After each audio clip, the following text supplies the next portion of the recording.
Hey guys, আমি কালকে আমার হচ্ছে একটা দাঁত, তো ভাইয়ের একটা দাঁত পড়েছিল, তো সেই দাঁতটা আমি 24 ঘন্টার জন্য বোতলে রেখে দিয়েছিলাম, জলের বোতলে।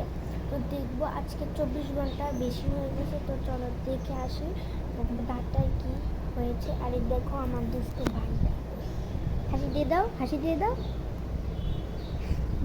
তো চলো আমি দাঁতটা দেখে আসি কি অবস্থা দাঁত।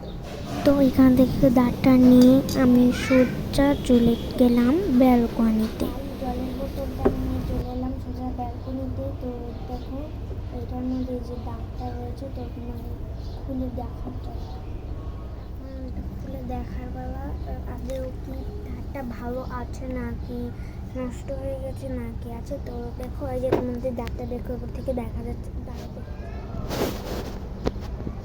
এই যে দাঁতটা হয়ে গেল। শুরু করে দিই। কিন্তু তখন এটা আমি খুলতেছিলাম, তো আর মনে মনে খুবই এক্সাইটেড ছিলাম, এটা কি ভালো হয়ে গেছে, ভালো রয়েছে নাকি নষ্ট হয়ে গেছে। তো খোলার পরে দেখা যাবে কি হয়েছে। তো আমি জল ঢালতেছি কিন্তু দাঁতটা পড়তেছে না, তো যে দাঁতটা পড়েছে ওইখানে পড়লো।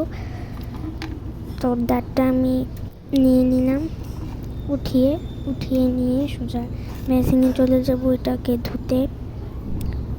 তো বেসিনে মেয়েটা নিয়ে গেলাম, বেসিনে এখন নিয়ে গেলাম আমি এটাকে ধুতে।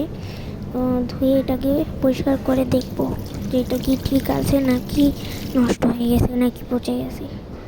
তো দেখো এখানটা মানে নষ্ট হয়ে কালা দাগ পড়ে গেছে। তো এইরকম ভিডিও দেখতে সবাই ই করো।